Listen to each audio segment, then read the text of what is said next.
은행권이 올 하반기 채용 규모를 지난해 2배 수준으로 늘렸지만 정부의 눈치 보기로 채용을 늘린 탓에 향후 부작용을 일으킬 것이란 우려가 나옵니다. 내년부터 최저임금이 인상되면서 편의점 업계가 인건비 부담이 커지게 됐다며 골머리를 앓고 있습니다.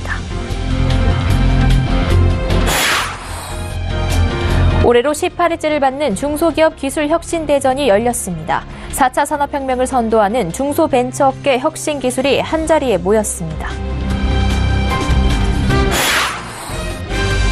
서울산업진흥원이 하이서울 브랜드 기업 지정서 수여식을 열고 서울 소재 우수 중소기업에게 하이서울 브랜드를 부여하기로 했습니다.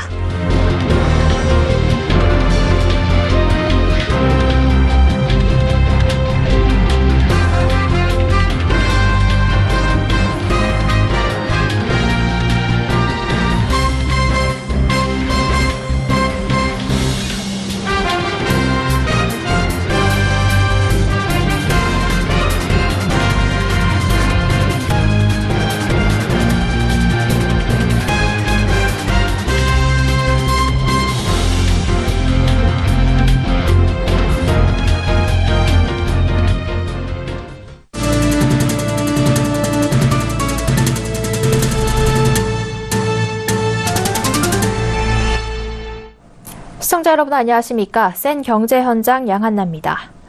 은행권이 문재인 정부의 일자리 정책에 앞장서는 모양새입니다. 올 하반기 채용 규모를 지난해 2배 수준으로 늘리고 고용시장에 활기를 불어넣겠다며 어제는 전 금융권 공동으로 대규모 취업박람회도 개최했는데요. 올 상반기까지만 해도 감원칼바람과 함께 채용문을 닫았던 것과는 대조되는 모습입니다. 정부 정책에 따라 자연스럽지 않게 늘어난 채용 규모가 향후 부작용을 일으킬 것이란 우려의 시각도 나오고 있습니다. 정훈규 기자와 자세한 이야기 나눠보겠습니다. 안녕하십니까? 네, 안녕하세요. 네, 우선 이번 하반기에 은행권 채용 규모가 얼마나 늘어난 겁니까? 네, 5대 시중은행의 기업은행까지 합하면 올 하반기 채용 규모는 2,000명 정도로 예상되는데요. 아직 채용 계획을 밝히지 않은 농협은행을 제외한 인원수가 1,850명에 달합니다. 문재인 정부의 일자리 확대 정책 기조에 발맞춰 지난해보다 채용 규모가 늘어날 것은 어느 정도 예상이 됐는데요. 시중은행들은 이 예상을 뛰어넘어서 적극적으로 고용시장에 나서고 있습니다. KB국민은행과 우리은행이 채용 규모를 지난해 2배 수준으로 늘려서 각각 500명과 400명을 뽑을 예정이고요. 신한은행도 450명을 채용하기로 했습니다. 이렇게 3사만 합한 채용 규모만 1,350명으로 지난해보다 540명 더 많아졌습니다. KB하나은행의 경우 지난해보다 100명 더 늘려서 250명을 채용하기로 했는데요. 비교적 적은 숫자지만 옛 하나은행과 외환은행 통합 이후 점포 통폐합이 이뤄지고 있는 점을 감안하면 다른 은행들 못지않게 통 크게 나선 겁니다. 네, 일자리가 늘어나는 건 환영할 만한 일인데요. 우려의 목소리는 왜 나오는 겁니까? 네, 올해 임용 선발 인원을 두고 엄청난 혼란에 빠진 교육계를 살펴볼 필요가 있는데요. 서울시 교육청은 최근 5년간 매년 600명에서 900명에 달했던 초등교사 임용고시 선발 인원을 이번에 105명으로 뚝 떨어뜨렸습니다. 이렇게 선발 인원이 급감한 이유에 대해 서울시 교육청은 이전 정부의 일자리 창출 정책에 따른 교육부의 요구로 선발 인원을 수요 인원보다 늘려 채용했다고 밝혔는데요. 임용고시 합격률이라도 높여서 청년 실업 문제를 조금이나마 해소했다고 보여주려는 정부의 압력 때문에 신규 발령 자리가 없는데도 일단 많이 뽑아놨다는 얘기입니다. 교대생들의 거센 반발로 논란이 커지자 서울시 교육청은 초등교사 신규 임용 인원을 애초 예고했던 105명보다 4배 가까이 늘려서 385명으로 확정지었는데요. 이미 미발령 임용 대기자가 1,000여 명에 이르는 상황에서 시간 벌기용 미봉책이라는 지적이 나오고 있지만 사실 상황이 이렇게 벌어진 이상 달리 내놓을 묘책이 없는 게 사실입니다. 은행권의 경우도 지속적인 점포 축소로 일할 자리는 줄어드는데 정부 정책 기조에 따라 갑자기 채용 규모를 늘렸다는 점에서 비슷한데요. 자연스럽지 않은 채용 확대가 향후에는 이전보다 심각한 채용 절벽을 유발할 수 있다는 점에서 우려가 나오는 겁니다. 네, 임용 문제는 인구가 줄어서 학생 수도 자연히 줄어드는 게 근본적인 원인인데요. 민간은행의 일자리와 같다고 할 수 있을까요? 네, 인구 감소와 같은 환경적인 문제는 단기간에 해결할 수 없기 때문에 다가올 문제를 예측해서 대응하는 것이 중요한데요. 저출산으로 학령 인구가 줄어든다는 것을 몰라서 이번 임용 대란이 발생한 것은 아닙니다. 떨어질 바닥의 위치는 정해져 있는데 성과를 보이려는 정부가 억지로 끌어올린 탓에 추락의 높이만 더 높아져서 충격을 키운 셈인데요. 은행권도 핀테크라는 거스를 수 없는 환경 변화에 놓여 있습니다.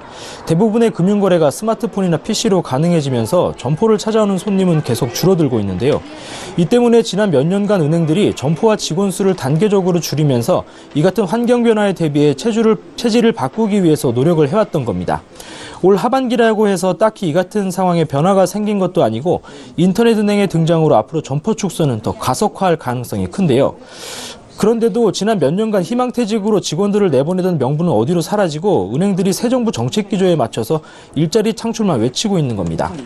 올 상반기까지만 해도 고용에 인색했던 은행들이 금세 태도를 바꾼 것을 보면 언제 또 돌변해도 이상하지 않은데요. 우려스러운 것은 민간은행은 공공부문인 교육계와 달리 변화에 대한 대비가 늦어질 경우 향후 채용 절벽을 넘어서 기존 직원들에 대한 인위적인 인력 구조 조정까지 고려할 수 있다는 겁니다. 네, 늘어난 은행권 채용과 관련해 정훈규 기자와 이야기 나눠봤습니다. 고맙습니다. 네, 감사합니다.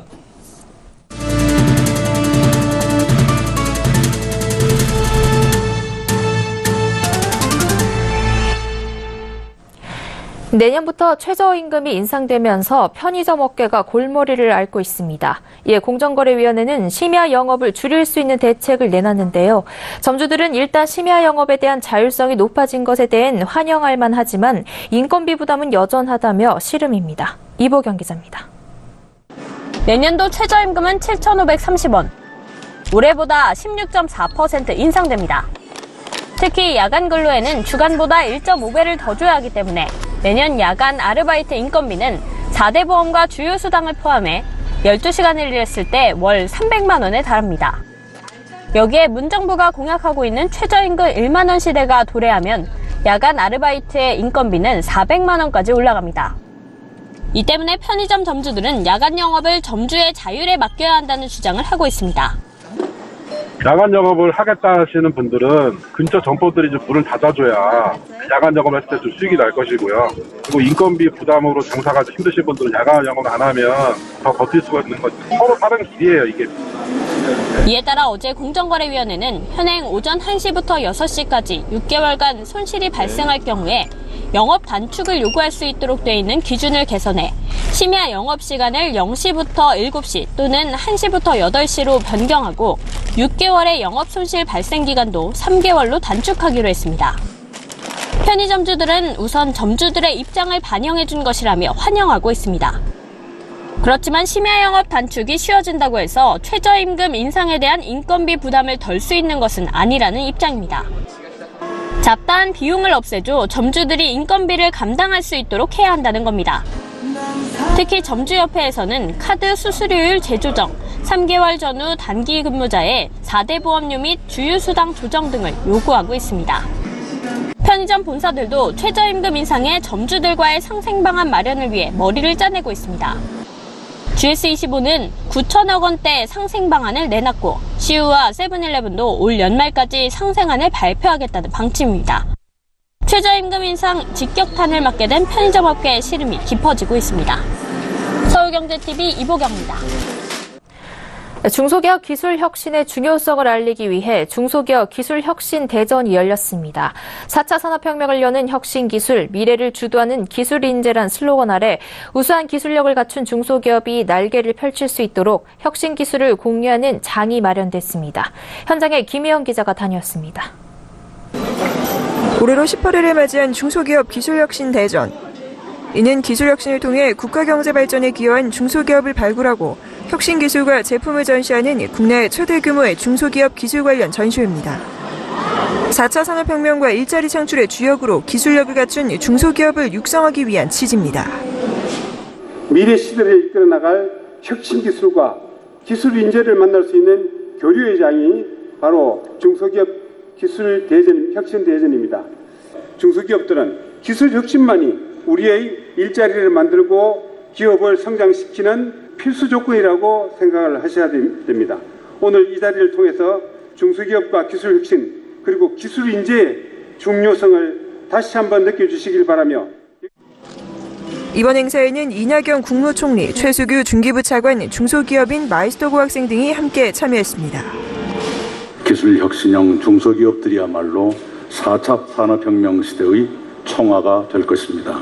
정부는 기술혁신형 중소기업이 벤처 정신을 마음껏 발휘하도록 최적의 환경을 만들어갈 것입니다. 행사 첫날인 오늘은 기술혁신 유공자에 대한 시상식과 기술혁신에 대한 의지를 다지는 비전선언 퍼포먼스가 진행됐습니다. 시상식에는 주 세믹스 유한식 대표이사가 은탑산업 훈장을, 주 유성화학 류창열 대표이사가 동탑산업 훈장을, 주 CNB 강서영 대표가 대통령 표창을 수상하는 등 총 191점의 포상이 수여됐습니다. 너무 영광스럽게 생각하고요. 또 앞으로 더 잘하라고 주신 상 같습니다. 그래서 의료기기 메디칼 종합 장비를 만들다가 이번에 또 개인용 장비를 만들어서 이렇게 또 선을 보이게 됐습니다. 앞으로도 중소기업 기술에 많은 도움이 되도록 열심히 노력할 거고요. 일자리 창출에 많은 도움이 될 것 같습니다. 또 열심히 노력하겠습니다. 또한 이번 행사에는 다양한 부대 행사가 열렸습니다. 특히 기술체험관에서는 4차 산업혁명 시대의 핵심 분야인 스마트 공장을 중소기업이 직접 개발한 가상현실과 실물 로봇을 통해 가상으로 시연해 볼 수 있습니다. 또 중소기업의 판로 확대와 해외 시장 진출을 위해 해외 바이어 구매 상담회, 마케팅 전략 세미나 등이 운영됩니다. 이번 행사는 오늘부터 16일까지 3일간 서울 코엑스에서 개최되고 남녀노소 누구나 무료 입장이 가능합니다. 서울경제TV 김혜영입니다. 서울시와 서울시 산하 중소기업 지원기관인 서울산업진흥원이 어제 오후 서울 서초구 더케이 호텔에서 하이서울 브랜드 기업 지정서 수여식을 열었습니다. 서울 소재 우수 중소기업에게 하이서울 브랜드를 사용할 수 있게 해줘 브랜드 구축에 어려움을 겪는 중소기업의 성장을 돕기 위한 자리입니다. 정창신 기자가 다녀왔습니다. 하이서울 브랜드는 서울에 있는 기술성, 사업성이 있는 중소기업 중 서울시에서 인정하는 우수기업에게 부여하는 중소기업 공동 브랜드입니다. 서울의 브랜드 파워를 활용해 자금이 부족하거나 브랜드 구축에 어려움을 겪는 중소기업의 브랜드 구축에 도움이 될 것으로 예상됩니다. 이날 커넥티드카 개발업체, 도서관 자동화 시스템 구축업체 등 276곳이 하이서울 브랜드 기업으로 선정돼 지정서를 받았습니다. 서울산업진흥원은 하이서울 브랜드 기업 중 매출액 100억 원 이상, 수출 비중 10% 이상 등인 기업에게 연 1억 원 이내의 해외 마케팅 비용을 지원하고 있습니다. 중소기업을 글로벌 강소기업으로 육성하기 위해서입니다. 23개 하이서울 브랜드 기업이 글로벌 강소기업 지원 사업에도 참여를 하고 있고, 서울시와 서울산업진흥원과 저희 서울지방청이 함께 힘을 합쳐서 중소기업 육성을 위해서 필요한 일은 뭐든지 하겠다는 말씀을 드립니다. 지난 2004년 11개사로 시작한 하이서울 브랜드 기업은 8월 기준 참여 기업 수 507개사로 46배 증가했습니다. 같은 기간 이들 기업의 매출액은 600억 원에서 5조 6천억 원으로 93배 증가하는 등 꾸준히 성장하고 있습니다. 이날 행사에서 축사를 한 이상석 서울경제TV 대표는 중소기업의 기업가 정신을 강조하며 격려를 아끼지 않았습니다. 요즘 기업하기 굉장히 어렵다고 그러죠. 이렇게 환경이 어두울수록 여러분들의 기업가 정신이 더욱 빛나는 것 같습니다. 여러분들의 브랜드가 글로벌 마켓에서도 앞으로 승승장구할 수 있도록 저희 매체에서 힘껏 돕겠습니다. 한편 이날 행사에선 하이서울 브랜드 기업에서 만든 옷으로 패션쇼가 열려 기업인들의 눈을 사로잡았습니다. 서울경제TV 정창신입니다. 윤종규 KB금융회장의 임기가 오는 11월 끝나면서 차기 회장에 관심이 쏠리고 있습니다. 우선 오늘 내로 차기 회장 최종 후보군의 윤곽이 드러날 전망입니다. 앵커 리포트입니다. 오늘 KB금융지주 차기 회장직에 오를 후보 회장군이 3명 이하로 좁혀질 예정입니다. KB금융 사회이사 7명으로 구성된 확대 지배구조위원회는 오늘 오후 6시 KB국민은행 명동본점에서 회의를 열어 지난 회의 때 추린 7명의 후보자를 최종 3명 내외로 압축하기로 했습니다. 앞서 확대위는 최초 23명이던 후보군을 내부 출신 4명과 외부 출신 3명 등 7명으로 줄였습니다. 후보군 7명이 누구인지는 공개되지 않았으나 윤종규 현 KB금융지주 회장이 포함된 것으로 추정됩니다. 금융권은 윤종규 회장의 연임 가능성에 무게를 싣고 있습니다. 금융지주 회장과 국민은행장이 내분을 벌인 KB 사태 이후 회장직에 올라 신한은행을 제치고 리딩뱅크로 올라서는 등 내부 안정화와 실적 개선을 이뤘다는 평가를 받습니다. 그러나 윤종규 회장에게 연임 우선권이 없고 최근 KB금융노조에서 윤 회장의 연임을 강력하게 반대하는 등 노사 갈등이 발목을 잡고 있습니다. KB노조는 KB금융의 지배구조를 문제 삼은 데 이어 지난 12일 기자회견을 열고 사측이 윤 회장 연임과 관련된 조합의 조합원 설문조사에 개입했다는 의혹을 제기했습니다. 설문조사 당시 17개 IP를 통해 4,282건의 답변이 이뤄졌으며 이는 사측이 조직적으로 개입했다는 주장입니다. 급기야 KB노조는 오늘 윤 회장을 업무방해 및 부당 노동행위 혐의로 서울 영등포경찰서에 고발했습니다. 일각에선 KB노조의 행보를 두고 노동 친화적인 정부를 등에 업고 지나친 노조 정치를 펼치고 있다는 비판도 나옵니다. KB금융사 측은 설문조사 관련 윤 회장의 개입 사실은 없는 것으로 파악된다며 진실 규명을 위해 노사 공동조사를 노조에 요구할 것이라는 입장을 밝혔습니다. 확대인은 오늘 3명 안팎으로 출연한 최종 후보자에 대해 인터뷰를 거친 다음 이들을 상대로 26일과 27일 심층평가를 실시할 예정입니다. 서울경제TV 양한나입니다. 2018학년도 전국 공립초등교원 선발 인원이 대폭 줄어 임용대란을 피할 수 없게 됐습니다. 교육부에 따르면 오늘 각 시도교육청이 모집 공고한 2018학년도 초등교원 선발 인원은 4,088명입니다. 지난 8월 사전 예고 인원인 약 3,300명에서 800명 가까이 더 늘려 확정한 것이지만 2017학년도와 비교하면 30% 이상 급감한 겁니다. 17개 시도교육청 가운데 울산과 강원, 전남 등 3곳만 소폭 증가했을 뿐 14개 지역은 상당폭 감소했습니다. 특히 서울과 경기 등 대규모 선발이 이뤄지던 지역을 중심으로 감소폭이 컸습니다. 작년 모집 공고 인원이 846명에 달했던 서울은 올해 385명으로 절반 이상 줄었고 경기는 지난해 1,800여 명에서 올해 약 1,000명으로 43.6% 감소했습니다. 청와대가 사드 배치에 따른 중국의 경제 보복에 대해 세계무역기구인 WTO에 제소해야 한다는 일각의 주장과 관련해 지금은 북핵과 미사일 도발 등으로 중국과의 협력을 유지해 나가는 것이 매우 중요한 시점이라는 입장을 밝혔습니다.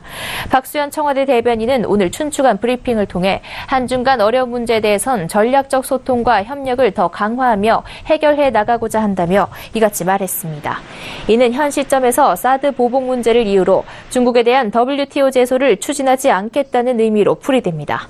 박 대변인은 굳이 선제적으로 하지 않겠다고 말한 이유에 대한 질문에 북핵 문제 해결에 집중해야 할 시점임을 의미한다며 이 문제는 입장을 간명하게 갖고 가는 것이 북핵 문제에 집중하기 위한 국제 공조, 중국과의 공조를 위한 것이라는 판단이 있다고 답했습니다. 서울 서초구 반포주공 1단지 재건축 수주전 과정에서 건설사가 주민들에게 이사비 7천만 원을 제공한다고 밝혀 논란이 일자 정부와 서울시가 법률 위반 여부에 대한 검토에 들어갔습니다.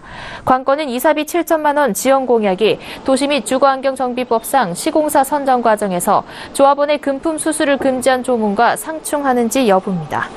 국토부 내에선 이사비 지원 여부를 떠나 금액이 7천만 원이나 되는 건 이사비의 범주를 넘는 것이 아니냐는 인식이 있는 것으로 알려졌습니다. 앞서 현대건설은 지난 4일 시공사 선정 입찰에 참여해 가구당 이사비 7천만 원을 지원하겠다고 밝혔습니다. 상가 조합원을 포함해 현재 반포주공 1단지 조합원은 약 2,300명으로 현대건설이 부담해야 할 금액은 1,600억여 원에 달합니다. 한편 현대건설은 이사비는 자율적으로 제한할 수 있다는 입찰 지침에 의거해 이사비 지원을 제한한 것이라며 법무법인으로부터 시공사 선정을 위해 주는 게 아니라 선정 후 사업 진행 과정에서 조합원 전체에게 주는 것이므로 적법하다는 검토도 받았다고 밝혔습니다. 서울 아파트값이 파리 대책 이후 5주 연속 이어진 하락세를 멈추고 상승 전환했습니다. 강남권 아파트 가격은 하락폭이 줄어들고 용산과 영등포, 구로, 금천구 등 비강남권 아파트 값은 오름폭이 커진 영향입니다. 한국감정원에 따르면 지난 11일 기준 서울 아파트 값은 지난주 대비 0.01% 상승했습니다. 파리 대책 이후 재건축 약세 등으로 5주 연속 하락했던 매매 가격이 이번 주 조사에서 처음 오름세로 돌아선 겁니다. 잠실주공 5단지의 50층 재건축 허용으로 송파구 아파트 값이 2주 연속 상승했고 강남과 강동, 서초구 등 다른 강남권 아파트 값은 여전히 하락했지만 낙폭이 줄었습니다. 비강남권 아파트 값은 오름폭이 커진 곳이 많았습니다. 대표적으로 지난주 보합이던 용산구의 아파트 값은 이번 주 0.04%로 상승 전환했고 영등포구는 지난주 0.01%에서 이번 주 0.04%로 상승폭이 확대됐습니다. 김현종 산업통상자원부 통상교섭본부장이 보호무역주의 확산 등 변화된 통상 환경에 대응한 새로운 통상 전략이 필요하다고 강조했습니다. 김 본부장은 오늘 오후 정부 서울청사에서 열린 통상조약 국내대책위원회에서 자유무역 혜택이 중소중견기업과 국민 모두에게 골고루 확산될 수 있도록 하는 포용적 통상정책을 추진해 나가겠다며 이같이 말했습니다. 그동안 생산자 중심이었던 통상정책을 취약업종이나 소비자 중심으로 전환하겠다는 의지입니다. 김 본부장은 아울러 보호무역주에 대해선 원칙에 입각해 당당히 대응할 것이라며 러시아 등 신흥시장과의 포괄적 경제협력도 강화해 나가겠다고 덧붙였습니다. 오늘 위원회는 새 정부 출범 후 처음 개최됐습니다. 회의에선 FTA 소비자 후생 재고 방안, 무역조정지원제도 개선 방향, 보완대책 이행과제 점검 현황, 글로벌 통상 환경 변화와 FTA 대응 전략 등이 논의됐습니다. 농협은 5만 원 이하 실속 선물 세트 구매 고객 중 희망 고객에게 청탁금지법 선물 상한액 이내임을 알리는 내용의 스티커를 제공하기로 했습니다. 삼성전자가 4차 산업혁명의 주요 분야 중 하나로 꼽히는 자율주행과 카에 대한 투자에 박차를 가하기 위해 3,400억 규모의 오토모티브 혁신펀드를 조성하기로 했습니다. 살충제 계란 사태 이후 계란 소비가 급격하게 줄면서 가격이 가파르게 하락하고 있습니다. 이에 대형 마트들이 할인 판매에 들어가면서 계란 한 판이 4,000원대까지 떨어졌습니다. 국제신용평가회사 스탠더드앤드푸어스가 북한 리스크가 한국의 국가신용 등급에 영향을 줄 정도는 아니라고 평가했습니다.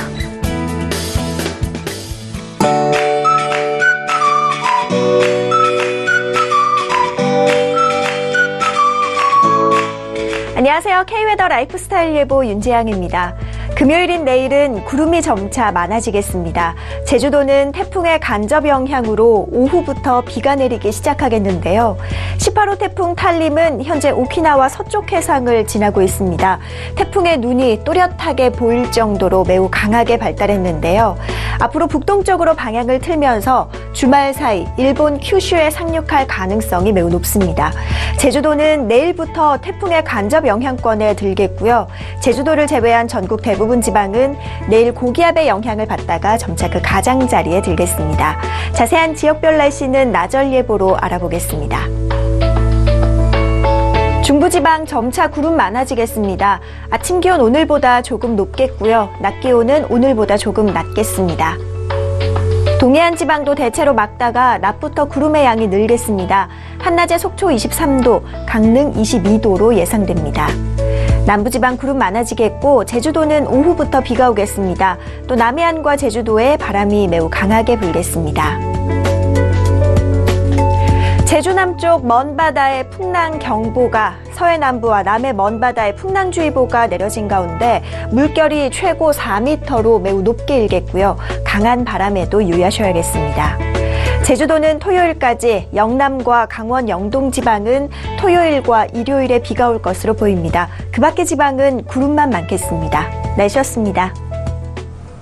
센 경제 현장 여기까지입니다. 시청해주신 여러분 고맙습니다.